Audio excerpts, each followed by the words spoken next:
더듬이. 네, 안녕하세요. 더듬이의 사카린. 오편입니다. 예, 반갑습니다. 네, 반갑습니다.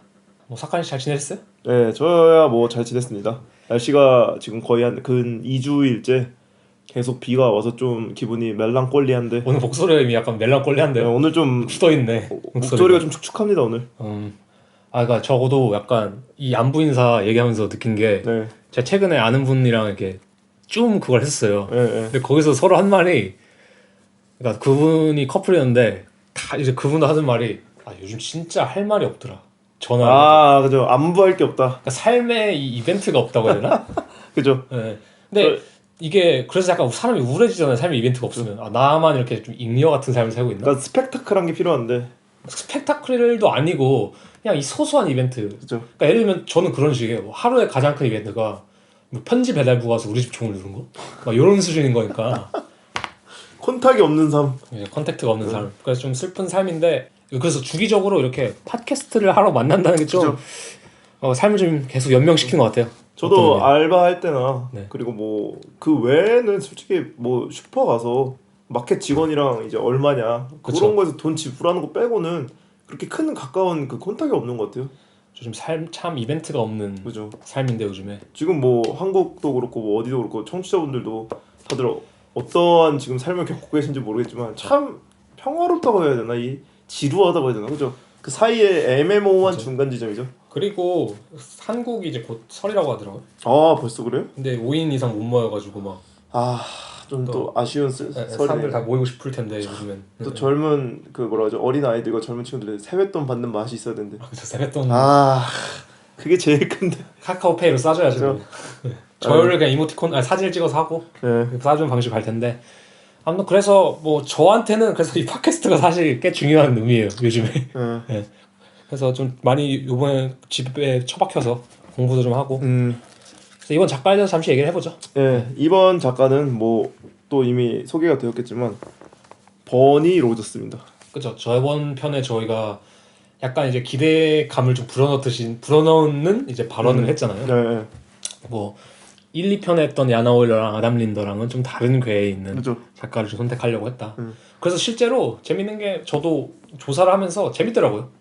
그죠. 기존 했던 작가들과는 좀 확실히 다른 성향으로 되게 조사를 했고, 일단은 저희랑 나이대가 굉장히 비슷하잖아요. 그쵸, 같은 제네레이션 딱 그 느낌이고. 그쵸, 완전 동시대인이죠. 그리고 이제 뭔가 겪었던 경험이나 문화적인 것에서 저희가 공감할 수 있는 여지도 되게 많고. 그죠.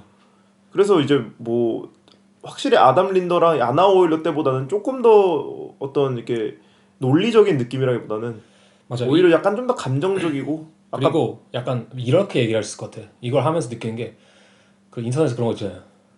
나 얘랑 동년배인데 우리는 다 그렇게 한다. 약간 그런 식으로 좀 말할 수 있는 공감대가 게, 있었다. 공감대가 있어서 더 재밌게 좀 조사했던 것 같아. 버니 로저스 한번 제가 간단하게 소개를 해볼까요? 네네. 일단은 1990년 휴스턴 텍사스 출신입니다. 그러니까 정말 어려요. 이제 32 하나. 그죠. 1990년생이면 되게 어리죠. 이제 30 진짜 하나? 이렇게 된 거죠. 그리고 이제 뉴저지와 텍사스 그리고 롱아일랜드 자랐고, 그리고 현재는 이제 뉴욕에 거주하면서 이제 꼭 세계 여러 군데서 전시를 하고 있는데, 이 사람이 이제 간단하게 학교를 한번 말씀드리면 2012년에 이제 파슨스 스쿨 오브 디자인 학교를 졸업을 하고, 이제 2017년에 로얄 아카데미 오브 아트 스톡홀름에서 이제 석사학위를 받았어요. 네. 그리고 이제 좀 대박인 게 2018-19년에 저희가 종종 언급했던 그 프랑크푸르트 슈테델 슐레에서 게스트 프로페서로 했었어요. 그죠. 이게 한 학기. 그죠. 1990년생이 2018년이면은 28, 9? 네. 그때 이제 윈터, 그러니까 겨울 학기를 이제 프로페서를 한 걸로 알고 있거든요. 특이하죠. 28에 교수를 엄청 한다는. 빠른 거죠. 왜냐면 공대에서도 그런 케이스가 많이 없지 않나요? 그죠. 공대가 제가 알기로는 그나마 교수가 되게 빨리 되는 케이스가 많다고 하는데. 네. 아무리 게스트 프로페서지만 그래도 그죠. 뭐 게스트 프로페서는 원래 그래도 젊은 작가들 초대해서 하긴 하지만 이 정도로 빠른 건 참. 이런 거 보면 세상이 빨라진 느낌이긴 해요. 맞아요. 요새 젊다기보다는 그 요새 20대 초반이나 10대 후반에서의 막 스타들도 많이 나오잖아요. 그죠. 그런 거 갈수록 빨라지는 것 같아. 맞아요. 아이돌 문화도 있고 여러모로. 요즘엔 또 스트리머, 그러니까 유튜브 하시는 분들도 되게 젊은 나이부터. 초등학생도 있어요. 그러니까. 초등학생인데 구독자가 한 10만 명 되는 친구도 있고, 진짜 신기해요. 저희는 지금 구독자가 6명? 6명이에요? 한 명 늘었네.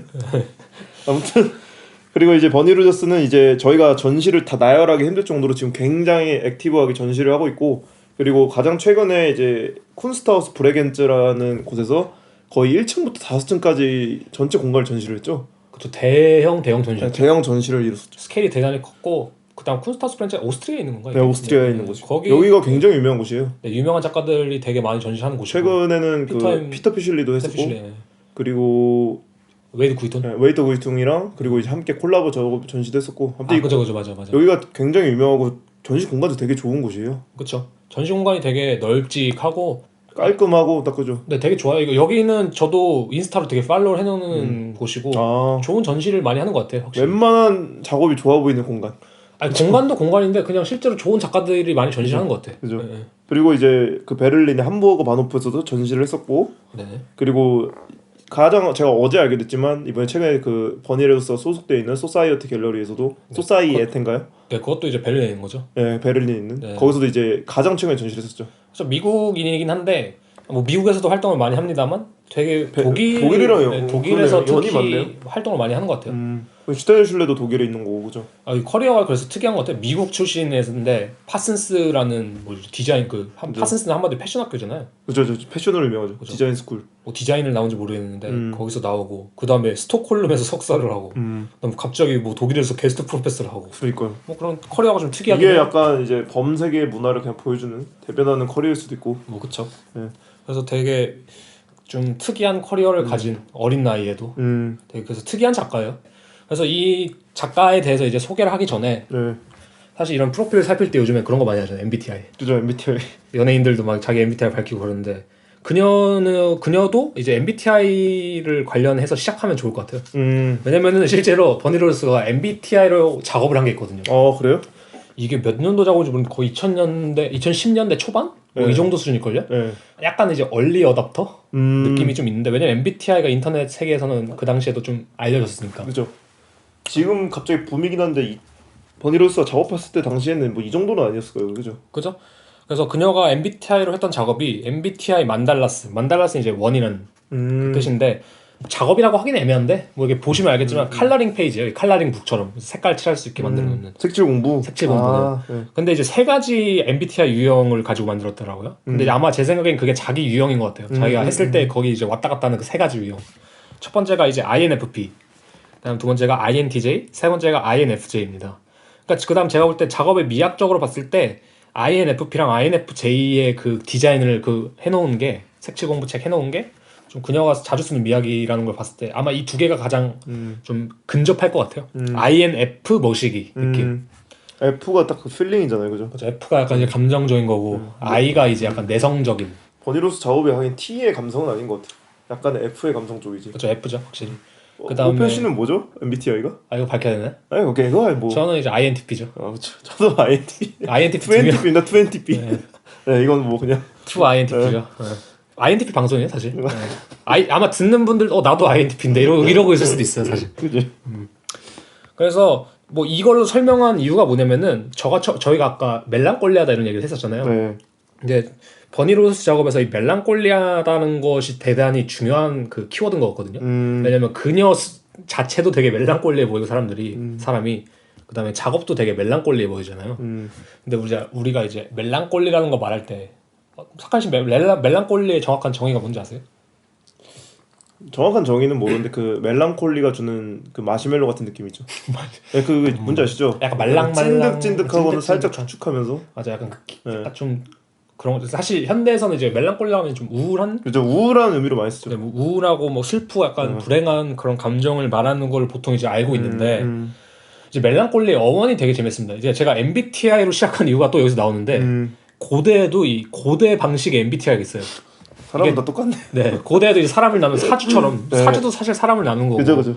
뭐 혈액형도 그렇고 여러 가지 별자리도 있고 다 있잖아요. 그래서 고대에도 이제 MBTI처럼 사람을 4가지 특성을 나누는 게 있었어요. 그러니까 이걸 체질 같은 건데, 그러니까 태양인, 소음인 이런 거. 예. 그래서 그 4가지 체질이 뭐냐면은 첫 번째로 이제 다혈질. 근데 저희가 지금 이제 일상시에 쓰는 다혈질이랑 좀 다른 의미로 뭐 사교적이며 인간 관계를 중요시하는 기질. 사원소 중에는 공기, 뭐 인간의 피를 뜻한다. 그다음 점액질, 매사의 안전을 추구하며 조심스럽고 대인 관계의 조율이나 협상에 능한 기질. 사원소 중에는 물, 그다음 뇌에서 만들어지는 점액이 이제 점액질이고, 담즙질, 도전적이고 진취적이며 기획력이 탁월하여 조직 등에서 리더십을 발휘하는 기질. 사원소 중에는 불의 속성이며 인간의 담즙에 해당한다. 그다음에 이제 마지막으로 이 흑 담즙질이 되게 중요한 거거든요. 창의적이며 예술 감각이 뛰어나며 안목이나 섬세한 일 등의 전문성이 있는 기질이다. 사원소 중에는 흑에 해당하며 지라라는 기관에서 나오는 황담즙을 의미한다. 근데 이게 왜 멜랑콜리랑 연관이 있냐면은 이 흑담즙이란 것이 네. 이 멜랑이란 것이 검다는 뜻이고 꼴레라는 것이 담즙이라는 뜻이에요. 오. 그러니까 이 흑담즙질 자체가 멜랑콜리인 멜랑콜리예요. 거예요? 네. 아. 그러니까 이게 우울한 상태를 말하는 그 근본적인 뜻이 아니라 이 흑담즙질이라는 체질을 처음에 설명하기 위해서 만들어진 건데, 사실은 옛날에는 이 멜랑콜리 이 흑담즙질이 되게 부정적인 평가를 많이 받았다 해요. 왜냐면은 히포크라테스 시대 이런 약간 구절이 있더라고요. 어쨌든 멜랑콜리는 토성의 지배를 받고 흑에 가까운 이 체질은 움직이려 하지 않고 수동적이며 나태하다. 그 비생산성으로 인해서 정신박약과 함께 가장 일찍 정신병 때문에 소외되고, 또한 기질로서도 그 음험함이나 활발하지 않음으로 사기질 중에서 가장 가치가 낮은 것으로 이게 재밌는 게 제가 이 점성술을 한번 본 적이 있어요. 네. 제가 토성을 맡고 있거든요. 아 이게 근데 그래서 저한테 우울증을 조심하라 그랬어요. 토성을 직격탄으로 맞는 사람일수록 네. 흑담즙이 있나 봐요. 아 제가 사카린 씨를 개인적으로 봤을 때 멜랑콜리한 부분이 있어요. 약간 확실히. 꼴리합니다. 앞으로 뭐 사카린 겸 흑담즙질로 가는 것 같아요. 이름을. 사카린 더 흑담즙. 그래서 뭐 이런 식도 있고, 대박. 또 아까 이제 예술적 안목이나 이런 것도 있고, 막 뭐라고 하지? 나태하다 뭐 이런 식으로 얘기했잖아요. 네. 아 나태하니까 찔리네. INTP가 나태해요. 그리고. 네. 그래서 근데 중요한 게 뭐냐면은, 그래서 중세 시대에도 그들이 약간 비관론을 되게 표방하고 네. 기성 질서에 되게 반대하는 사회적인 합의를 깨는 회방꾼을 여겨져서도 안 좋은 의미였어요. 저희가 또 태클 보는 거 좋아하고 그런 게 딱 그런 기질이잖아요. 그렇죠. 왜냐면은 요즘에 그러니까 요즘에도 그런 아직 스테레오타입이 있잖아요. 그죠. 선입견이 뭐 예술가들은 사회에 반대해야 된다라는. 근데 사실 그런 것들이 이 멜랑콜리랑 좀 연관이 되거든요. 이게 그다음 멜랑콜리가 15세기 후반부터 다 좀 다른 의미, 지금 우리가 아는 의미랑은 또 다른데 아무튼 또 반전되는 의미가 있는데, 그게 이제 마르실리오 피치노 같은 학자가 멜랑콜리는 아까 처음에 말한 이 창조적인 상상력을 가진 천재 특성으로 간주하기 시작했어요. 그래서 이제 멜랑콜리가 약간 이제 천재적인 예술가의 약간 수식어 같은 느낌? 그러니까 그렇잖아. 사실 우울한 천재 그죠. 뭐 이런 거 있잖아요. 그러니까 개화기 때 문학도들도 결핵에 걸려서 피를 토하면서 그렇지, 뭐 이상, 우울한 느낌이죠. 뭐 기형도, 네. 뭐 김수영 씨 이런 사람들 다 우울하잖아요. 세상을 음습하게 볼 줄 알아요. 음습하게 보고 세상 기성질서에 반대하고. 그죠. 그래서 그 다음에 이런 것들이 가능했던 이유가 뭐냐면은, 이제 그 당시 이제 르네상스 시대 들면서 기존의 질서를 개편하는 그런 움직임들이 활발해지니까 이제 멜랑콜리 기질의 사람들이 점점 나오기 시작한 거죠. 그래서 이제 이런 거에 가장 뭐 대표적인 예로 셰익스피어의 햄릿이 약간 되게 멜랑콜리한 사람 뽑힌다고 하더라고요. 근데 아무튼 뭐 이런 식의 역사를 지나서 지금은 뭐 우울한 그런 뭐 우울한 상태 등을 표현하는 걸로 쓰이는데, 멜랑콜리라는 것에 대해서 이렇게 다시 생각해 보면은 이 버니로스의 작업이든 네. 아니면 뭐 세상에 좀 우울한 사람이든 네. 그걸 좀 다르게 보는 시각이 생길 수 있을 것 같아요. 그죠. 네네.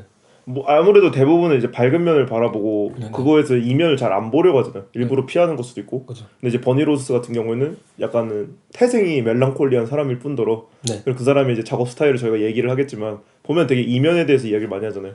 그래서 실제로 그 멜랑콜리한 사람들이 처음에는 공격을 많이 당했다 했잖아요. 네. 그래서 버니로스가 인터뷰에서 그런 말 했어요. 그 자신의 작업을 사람들이 되게 공격적으로 받아들인다고. 너 왜 그런 작업을 하냐. 그럼에도 불구하고 자기가 그렇게 말해. 그것이 내가 생각하는 방식이야. 이게 정말 멜랑콜리 그 흑담즙질의 가장 적합한 설명이거든요. 네, 멋있는 마인드네.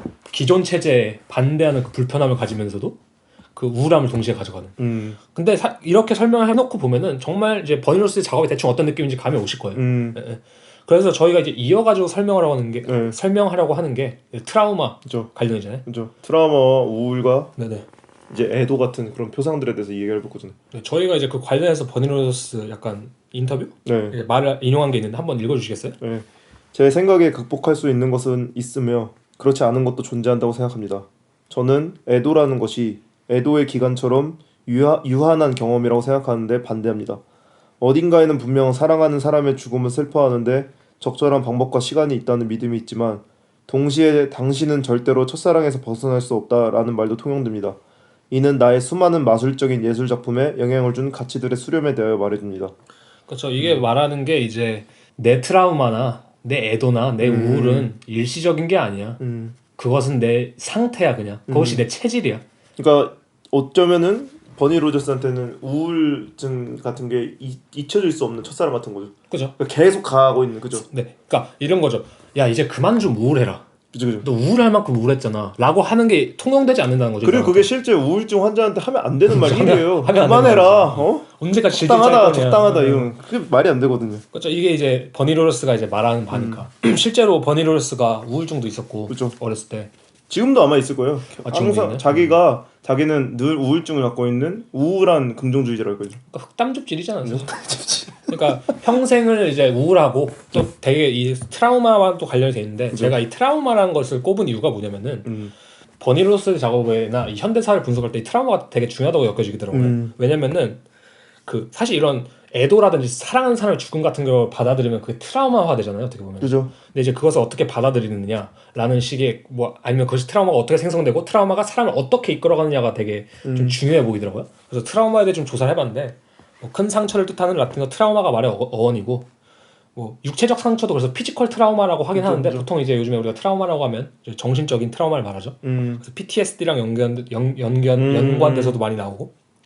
근데 이게 재밌는 게 뭐냐면 트라우마의 특징 중 하나를 퇴행이라고 뽑더라고요. 그러니까 퇴행이란 게 뭐냐면은 그 미국산 개그물 같은 거 보면은 막 그런 거 있잖아요. 트라우마의 기억이 발동되거나 그 트라우마타이즈 되면은 갑자기 엄지를 빠는 게 있어요.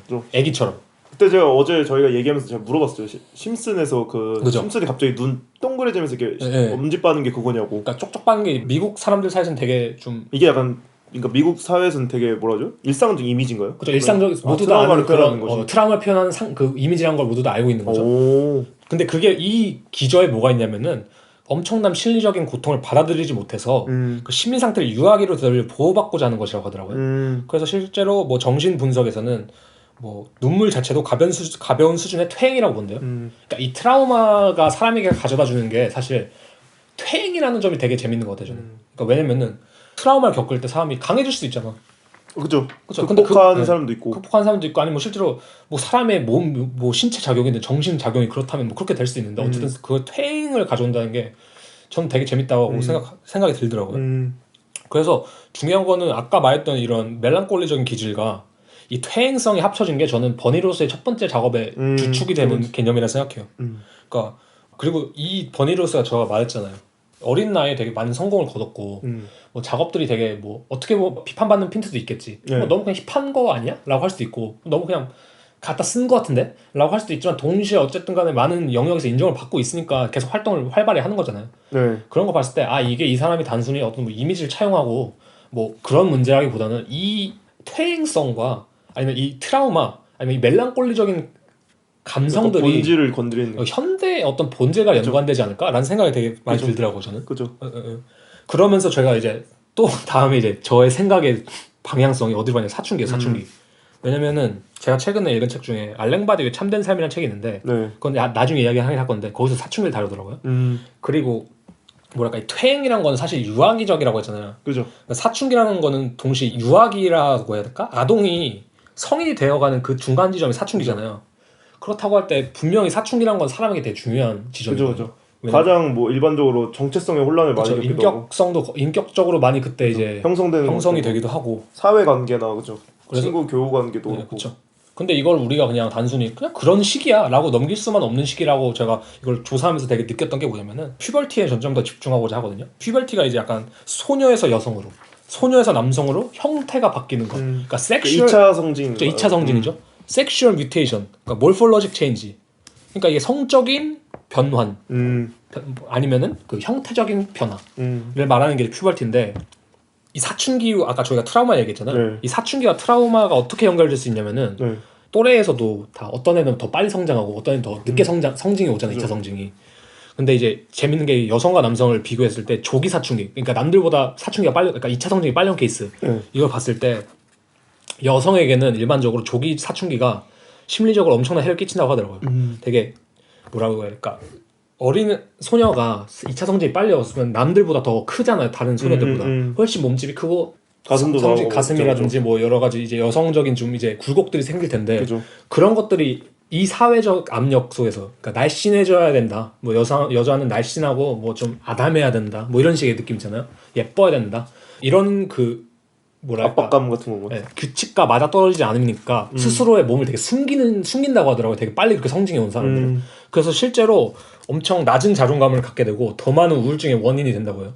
그리고 되게 재밌는 게 뭐냐면은 이런 조기 성숙한 소녀가 있을 때 그 이 여성적인 그 체격 그리고 소녀적인 순수함의 매력을 느끼는 나이가 많은 남자친구가 존재한대요. 그러니까 이게 약간 그러니까 베이글이라고 하잖아요. 베이글. 베이비랑 글래머의 그 결합어로 그런 식의 특성을 만들어내는데 아무튼 여성에게는 그렇기 때문에 조기 사춘기가 대단히 안 좋은 영향이고 남성에게는 반대라고 해요. 이게 그러니까 남자는 오히려 약간 덩치가 크면은 더 약간 더 남자다 보인다고 하죠. 더 리더십도 있고 뭐 성인기 성공에도 긍정적인 영향을 미친다고 도숙한 해요. 친구들이 힘도 더 세잖아요. 어렸을 때. 그죠. 힘도 더 세고 왜냐면 또 학창 시절에 좀 한따까리 했다 이런 사람들이 나중에 더 외향적으로 되고 또 사회적인 관계를 맺는데 유연하잖아요. 그죠. 실제로 그래서 더 이게 늦게 오는 사람들은 불안과 우울증에 이렇게 노출된다고 하네. 그리고 더 빨리 오는 사람들은 부작용도 있다고 해요. 뭐 법을 더 어기고 알코올을 남용하게 되고 막 이런 식으로. 그러니까 소위 말하는 그 남성 호르몬 있잖아요. 일진이죠, 일진. 어떤 의미로. 네, 남성 호르몬. 근데 재밌는 게 뭐냐면은 이 사춘기에 대해서 아까 저희가 알랭 바디우를 잠시 언급했었잖아요. 네. 이 알랭 바디우가 이 사춘기를 통해서 이 요즘 시대를 분석한 글이 있어요. 네.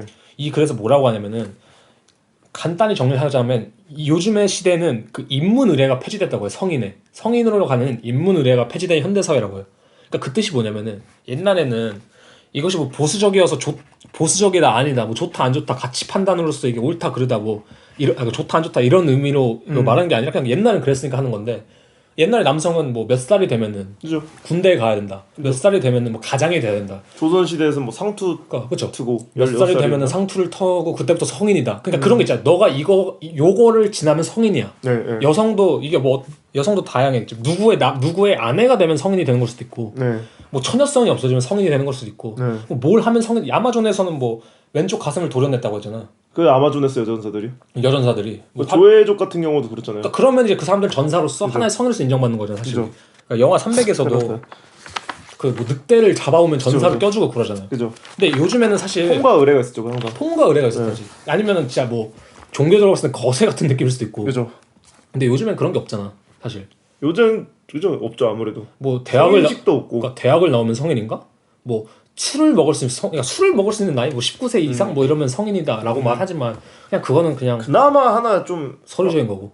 하나 있는 게 투표권이죠. 투표권. 맞아. 이것도 지금 많이 10대 측에서도 이제 항상 그걸 주장을 하잖아요. 그러니까. 투표권의 확대를 해달라. 그러니까 요즘에 그런 우리도 알 만큼 안다. 그래 빈번하잖아요. 옛날에 어린애한테 넌 어린애라고 했으면 전 어린애가 맞습니다 이렇게 했지. 왜냐면 나는 아직 상투를 트지 않았으니까. 근데 요즘에는 석한 씨는 본인이 성인이라 생각하세요? 아니면 어린이라 생각하세요? 저는 영화는 피터팬입니다. 그렇죠. 피터팬 컴플렉스 같은 것도 있고. 있죠. 예. 아니면 어린이들도 요즘에 나는 어른 같지 않은데 갑자기 어른이래 이런 거 있잖아요. 맞아요. 그리고 요즘에 인터넷 보면 그런 것도 많잖아요. 뭐 인생 2회차 어린이. 아 그렇죠. 그런 것처럼 이제 어린이도 자신을 성인으로 인식할 수도 있는 거고. 그죠. 이런 그러니까 뭔가 사회적인 성인으로 가는 의례가 없어졌기 때문에 그런 것이 사라졌다고 하는데 그거 이제 부작용이라고 해야 될까? 그걸 알랭 바디우가 무엇을 분석하냐면은 소녀는 평생 어른이 되지 못하고 아이로 남는다고 해요. 그러니까 이데올로기에 대한 고민, 생에 대한 고민은 없고 소비와 향락만 존재한다고 봐요. 그래서 그 하나의 이제 구절을 좀 읽어드리면은 뭐 남자 아이들에게서 삶이 이념 없는 삶이나 또는 어리석은 삶이어도 좋다는 것, 즉 세계화된 자본주의에서 요구된 정체성은 어른되기의 불가능성과 소비적이면서도 경쟁적인 영원한 사춘기로부터 도출된다. 그러니까 한마디로 남성들은 평생 어른이 되지 못한다는 거예요. 그러니까 요즘에 그런 말 많이 하잖아요. 남자와 사는 거는 자식 한 마리 자식 한 명을 더 기르는 거다. 뭐 남자 언제나 애 같다. 뭐 남자는 건담을 언제나 산다. 뭐 이런 거 있잖아요. 게임을 언제나 한다. 그런 것들이 이런 거랑 되게 연관이 되는 거고 소녀는 완전히 또 반대예요. 그러니까 욜로족도 그런 걸 수도 있겠네.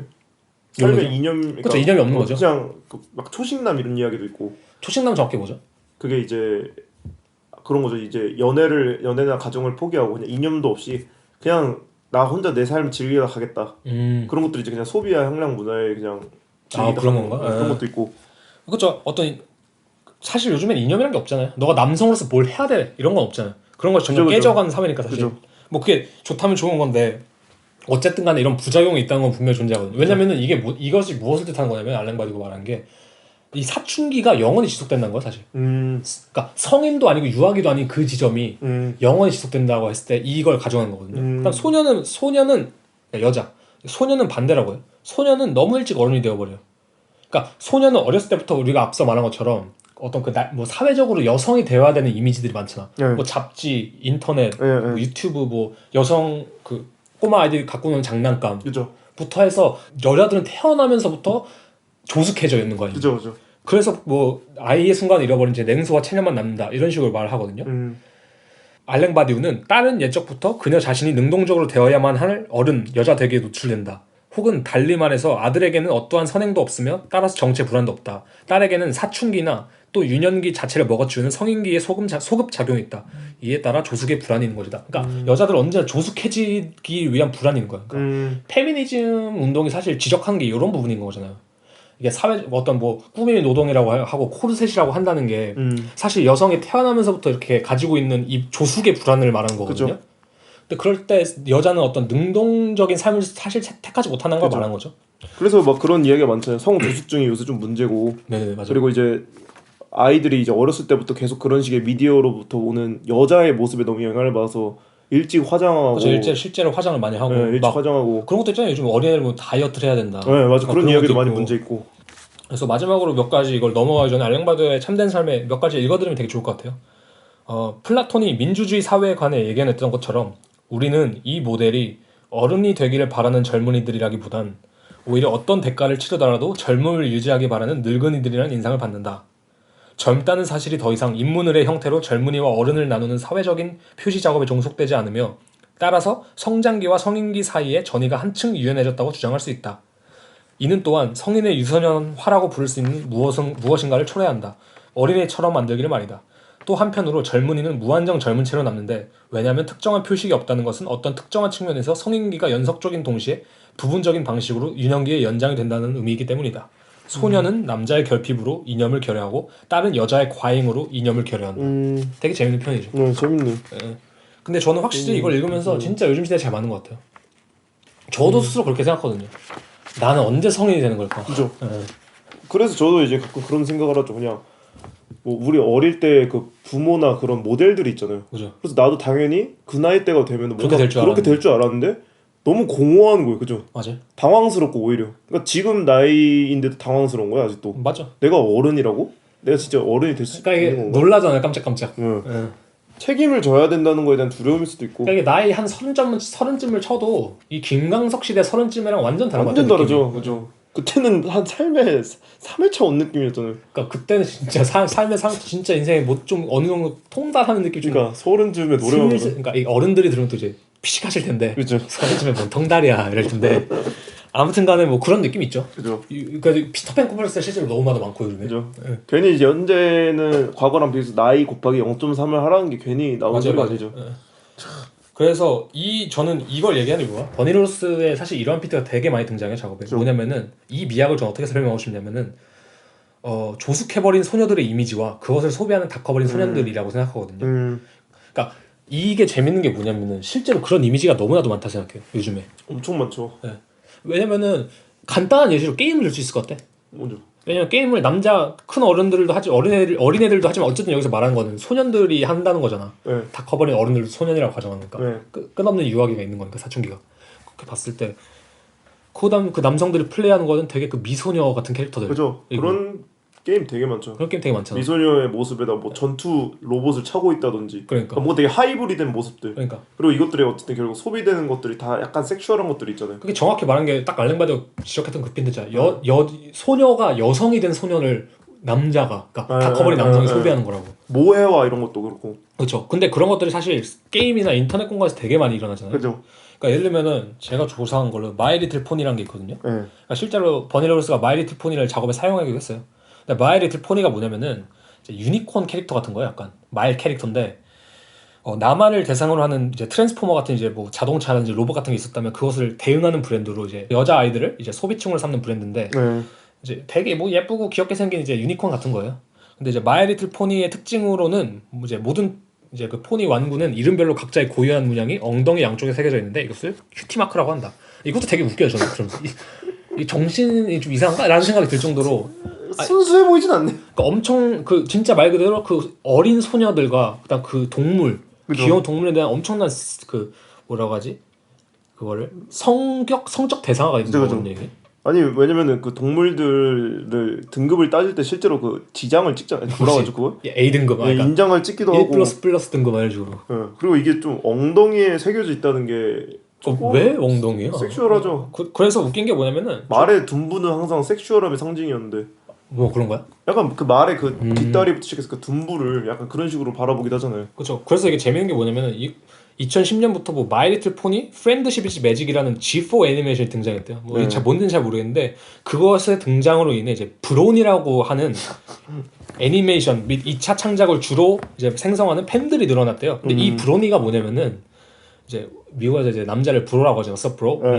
이제 브로와 포니스, 마이 리틀 포니의 포니스 합쳐서 브로니가 탄생한 건데 이제 간단히 말하면 이 여아 대상의 애니메이션을 성인 남성들이 거부감 없이 그러니까 극복하는 그 프로젝트라고 해야 될까? 그러니까 그걸 극복한 사람들 팬덤이라고 봐야 되나? 그러니까 실제로 보면 그래서 브로니가 되어가는 과정 막 이런 것도 있고 처음에 이게 뭐야 하고 보게 됐다가 하다가 빠져들게 된다 뭐 이런 식으로 되는 건데 이게 아까 저희가 말한 그 아직도 어린이 같은 큰 남성들이 어린 여자아이들을 대상으로 한 아니면 그 어린 그 여자아이들을 뭐랄까 성적 대상한 이것들을 소비하는데 이것이 문제가 되는 게 뭐냐면은 그냥 단순히 그런 것도 있어. 그냥 진짜 팬심의 창작물을 하는 것도 있지만 여기서 더 나아갈 경우 대단히 이제 왜곡된 패티시즘이 생성된다고 해요. 그러니까 뭐 진짜 이 뭐랄까 마이 리틀 포니 이 캐릭터들을 진짜 성적 대상으로 이제 생각한다던가. 참 별별 사람 많아. 그래서 사카이 씨가 조사한 것 중에 이거는 네네. 버니로서 직접 언급한 단어인데 네. 플러스 오필리아라고. 네. 저도 이걸 찾아보고 깜짝 놀랐어요. 이런 성적 도착증이 있구나. 네. 이거는 실제 동물에 대한 도착도 아니고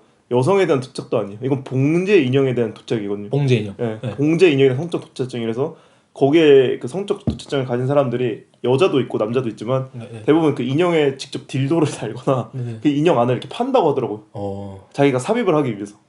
근데 되게 희귀한 경우예요. 그러니까 아무튼간에 제가 말한 건 그런 거예요. 이 유년기와 이 사춘기성이 끊임없이 지속될 때 이런 것들이 가능하다는 거예요, 사실. 한국에도 갑자기 이걸 보니까 생각나는 게 브로니 같은 것들이 있잖아요. 한국에도 예를 들면 일본에서 건너온 큐티아니. 큐티아니가 뭐죠? 그 큐티아니 애니메이션 아세요? 이게 원래는 어린 여자 아이들을 위한 애니메이션이었는데 그게 이제 한국에서 이제 몇몇 그 소위 말하는 오덕 클럽에 의해서 엄청나게 붐이 일어나가지고 뭐 K-ON 같은 애니메이션도 있잖아요. 모르겠어. 아니, 굉장히 많은 애니메이션이 있어요. 뭐 K-ON 뭐 그리고 뭐 과거에 뭐 스즈미야 하루이의 우울이라는 것도 있고. 그건 들어봤어요. 이것들이 대부분 그 주인공 캐릭터들 대상이 미소녀거든요. 근데 이걸 소비하는 애들은 다들 성인 남자예요. 다 큰 성인 남자들. 대부분 이런 것들이 딱 이런 브로니. 그렇죠. 우리가 말하는 오덕이라고 말하셨잖아요. 오덕 오타쿠라고 말하는 사람들 약간 이런 느낌에 부합하는 거죠, 어떻게 보면. 이게 뭐 공격적인 발언은 아닌데 그냥 굳이 말하자면 그렇다는 거죠. 이런 사람들이 있죠. 그리고 그래서 이제 그녀의 작업에 이런 것들이 등장하는 방식이 이제 유아기에 대한 그리고 롤리타적인 패티시즘을 많이 쓰잖아요. 그러니까 실제로 버니로스가 인터뷰에서 이런 말을 했어요. 저는 매스미디어에서 일어나는 동물과 어린이에 대한 수많은 성 대상화와 착취를 보았습니다. 그래서 저희가 링크를 이제 달아드릴 텐데 유튜브 링크요 2개. 싱글레이디 비욘세 싱글레이디를 그 다람쥐라고 하나? 네, 다람쥐 3마리였는데 이게 무슨 그거였죠? 무슨 특공대? 저 이름이 기억이 안 나요. 아무튼 그 다람쥐 추는 그런 영상을 자기가 스스로 그 인터뷰에 달아놨더라고요. 친절하게. 그래서 요것도 달아드리고 그러면서 이제 작업 몇 가지를 잠시 얘기하려 하는데 뭐 처음에 무슨 작업이죠 이런 작업들이? 이제 여기 이제 If I Die Young이라는 작업이 있었는데 이게 이제 그 필립 올제스키라는 작가와 함께 이제 콜라보를 해서 작업을 했었어요. 근데 이제 그때 버니 로저스가 인터뷰에서 설명하기를 자기가 이제 러시아의 한 웹사이트 하나를 찾아왔는데 이게 이제 전 세계에 있는 이제 어린 아이 모델들 있잖아요. 어린 소녀 아이 모델들을 사진들을 소위 말하면 수집한 사이트예요.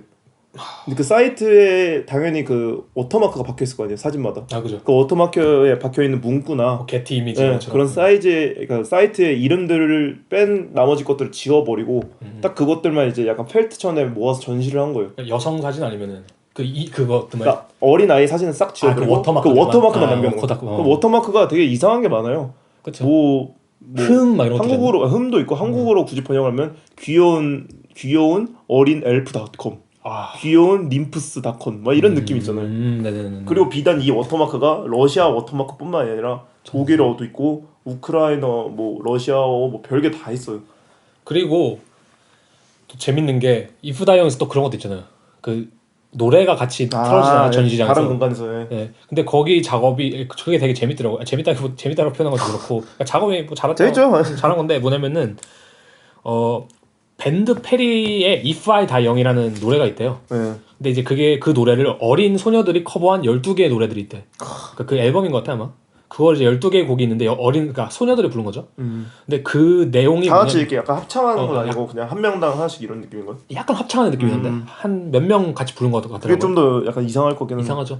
근데 그 내용이 이 노래 근데 내용이 뭐냐면은 그 컨츄리 팝스러운 노래를 부른대요. 꼬마 아이들이. 근데 이 내용이 죽어가는 젊음에 대하여 노래를 부르는 거래요. 그러니까 어린 소녀들이 죽어가는 젊음에 대하여 노래를 부르는데 그것이 사실 저 이것도 달아드릴게요. 근데 이것도 진짜 들으면 좀 크리피하다고 하잖아요. 크리피하거든요. 근데 여기서 말하는 죽어가는 젊음이라는 게 예. 젊지 못해 어른이 되어간다는 내용일 수도 있나요? 그런 것 같기도 하고 저도 그러니까 더 이상 나는 어린아이가 아니야 막 이런 느낌일 수도 있고. 그건 저가 한번 가사를 찾아봐야겠네. 가사를 찾아볼 생각 안 했네요. 제가 그냥 듣고 어우 약간 이런 느낌이거든요. 어우. 네. 그래서 이 전시를 큐레이팅했던 이제 진 맥휴라는 이제 큐레이터가 이런 말 했어요. 인터넷에 존재하는 어린이들에 대한 것은 모두 어른들을 위한 것이다. 그러니까 그래서 이런 작업의 예시로 DOTYK라는 작업 있잖아요. 도티. 도티? 이게 무슨 뜻인지 아세요? 저는 이걸 한번 한국 사람이니까 한국어로 한번 해봤어요. 아이씨. 뭐가 안 나오더라고요. 네. 이것도 되게 그러니까 이거랑 완전히 연관되는 거잖아요. 이 네. 롤리타 퍼포먼스, 롤리타 이거 패티시즘이랑. 이게 아마 졸업 전시이지 않았을까요? 그런가? 왜냐면 되게 연도를 확인 안 했는데. 2012년도인가 11년도 작업이거든요. 그래서 왜냐면 이게 어떤 퍼포먼스냐면은 스스로가 약간 이제 앨리스 같은 약간 되게 소녀 메이드복 같은 메이드복 같은 네. 그걸 수 있고 스타킹도 약간 하고 포토 스튜디오 같이 이제 뒤에 어떤 천을 깔아놓고 맞아요. 이제 막 이렇게 자세를 취해요. 막 사진을 찍는. 먼저 중요한 게 그 앞에 3명의 맞아, 의자가 있어서 남자 3명이 앉아 있었고, 맞아. 그러니까 심사위원이었어요. 제가 보기엔 시험관 네, 한 명이었고, 그리고 나머지 이제 2명 남자애들 있어서 그 한 명 한 명한테 각자 카메라 일회용 카메라 나와주잖아요. 네. 그리고 이제 노래를 틀어요. 맞아, 노래를 맞아. 노래, 부르면서 맞아. 그게 제가 알기로는 If I Die Young일 수도 있고, 맞아. 그럴 수 있어. 아니면은 그게 아마 그 버니로스의 동생이 작곡한 곡일 수도 있어요. 이것도 비메모에 가면 작업 보실 수 있어요. 네, 맞아요. 이 근데 사이트에 이게 그래서 진짜로 약간 저희가 말한 딱 그거 부합하죠. 네. 이게 저희가 그 유튜브 링크 올릴 거에 그 다람쥐 영상 네네. 거기 나온 장면이랑 되게 오마주가 되잖아요. 아 맞아. 다람쥐 춤추는데 가가지고 아저씨가 사진 찍잖아요. 그런 부분이랑 되게 오마주가 되죠. 그리고 재밌는 게 아까 러시아 사이트 이런 걸 되게 많이 언급하셨잖아요. 네. 근데 이게 실제로 버니 로저스가 평생을 살면서 러시아인이냐는 질문을 되게 많이 받았대요. 그러니까 근데 그 이면에 숨겨진 뜻이 뭐냐면은 러시아 소녀라고 아까 말했잖아요. 러시아 사이트가 되게 많다고. 근데 러시아 소녀가 가지고 있는 그 섹슈얼함이 있거든요. 그 이미지가. 그게 뭐냐면 그 리듬 체조스러운 약간 그 살색 스타킹을 입은 그런 미학이라고 해야 될까 그거를 그런 이제 뭐랄까 스테레오타입이 있는데 버니 로저스라는 사람을 보면 사실 그런 분위기가 좀 풍겨요. 약간 그 러시아에서 뭔가 리듬 체조를 할 것 같은. 그래서 실제로 자기가 그걸 받았는데 근데 버니 로저스는 이런 걸 좀 통달한 것 같더라고요. 그냥 이제 작업을 위해서 얘기할 수 있는 약간 그런 것도 있고 그냥 사람들 그냥 다들 저는 그 트라우마예요라고 얘기하기보다는 근데 뭐 러시아 여자면 좋죠 막 약간 이런 느낌이잖아요. 그래서 작업에서도 실제 러시아에 관련된 걸 되게 많이 사용하고 그다음에 그때 어제 말씀해 주신 건데 Are you Russian이잖아요. 웹사이트도 보면 러시아는 이제 뒤에가 RU로 끝나죠. 그래서 Are you Russian 이런 약간 말장난까지 하는 걸 보면 이거를 본인이 언급을 하더라고요. 약간 맞아요. 말장난? Are you? 그래 난 러시안이다. 약간 이런 식으로. 네네네. 그리고 이제 뭐 이거 얘기하면서 제가 그때 뭐 미국 작가 한 명을 조사했었잖아요. 네네. 이 위에 그 아까 그 큐레이터 제네 맥휴 이 사람이 말한 인터넷에 존재하는 어린이들에 대한 것은 모두 어른들을 위한 것입니다. 이거에서 딱 상응하는 작가와 작업이 생각나는 게 바로 이제 마이크 켈리거든요. 네네네. 마이크 켈리의 그 인형 작업들 있잖아요. 그 사람이 이제 인형들을 되게 같이 분해하거나 아니면 조합을 해서 예를 들면 인형 2마리를 같이 약간 생식기 쪽에 맞닿는 모양으로 배치를 하거나 아니면 그것들을 뭉튼 거를 배치하거나 아니면 벽에 한꺼번에 걸었단 말이에요. 네. 이제 마이크 켈리가 종합적으로 주장한 게 사실 인형이라는 것도 우리가 어른들의 상상으로부터 산물된 무언가를 성 역할이나 아니면 뭐 놀이의 친구 아니면 인형을 괴롭힐 때 학대의 대상이든 어쨌든 어른들이 가지고 있는 모든 상상의 산물로서 인형을 우리가 어린아이 때 부여받는다는 거예요. 그렇죠. 왜냐면 어린아이가 내가 갖고 놀게 인형을 만들진 않으니까. 네. 그리고 이게 나중에는 뭐 어쨌든 인형 산업으로 발전을 하면서 그 스테레오 타입들의 인형들이 생기잖아요. 인형도 무서운 거네요, 그러니까. 그죠. 그리고 이거는 되게 웃긴 게 성별이 없어요.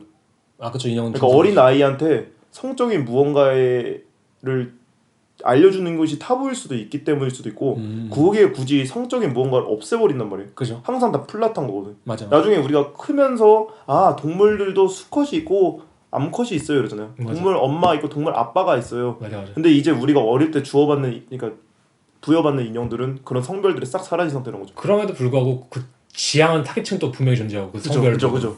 그러니까 이제 어른들의 완벽히 딱 산물로부터 내려온 거니까 이게 그래서 마이크 켈리가 궁금한 게 이거를 타고 올라갔을 때 뭐가 있냐. 우리는 계속 내려받는 상태이고 나도 누군가한테 내려줄 거고 이 문화가 계속 우리한테 무의식적으로 영향을 끼치는데 이게 도대체 뭐냐. 그래서 그 이면을 이제 깨우치려고 했던 게 이제 마이크 켈리 작업들이었죠. 그래서 이런 사실은 이런 논의가 되게 불편하신 분들도 있을 수 있잖아요.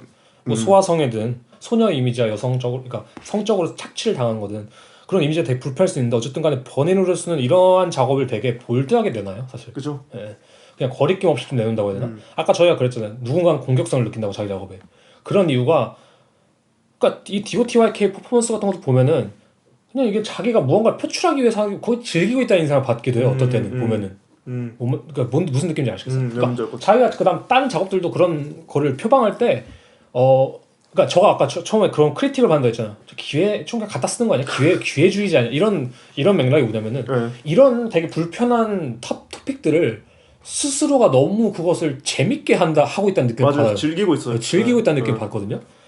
그래서 이걸 봤을 때 저는 이런 생각이 좀 들어요. 그러니까 아까 저희가 알랑바도 얘기를 하면서 소녀들은 조숙에 대한 불안을 가지고 있다 했잖아요.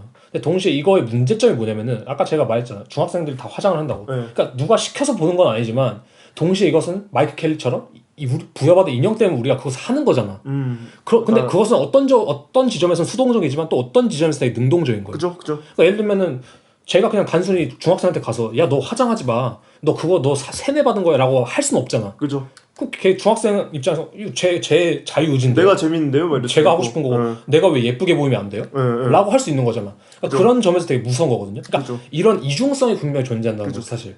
이게 단순히 안 좋은 현상이라고 볼 수도 있지만 그냥 벌어지고 있는 일이죠. 그죠? 그러니까 왜냐면은 사실 이런 마이 리틀 포니 같은 것도 뭐 어른들이 만들어낸 것도 있기도 하지만 동시에 이게 남성이 만들었는지 여성이 만들었는지 그 디자이너가 누군지 모르겠지만 이런 모든 프로덕트들이 사실 능동적으로 만들어진 거거든요. 그렇죠. 그러니까 이게 물론 자본주의 사회의 어떤 수요와 공급의 체계, 약간 논리일 수 있겠지만 이런 것들이 단순히 그냥 뭐 조숙의 불안을 위해서 만드는 게 아니라 그냥 이 시장 논리가 그렇고 이거 여성들도 심지어 그런 이미지를 만들어내잖아요. 그죠. 스스로도. 그러니까 버니로스처럼.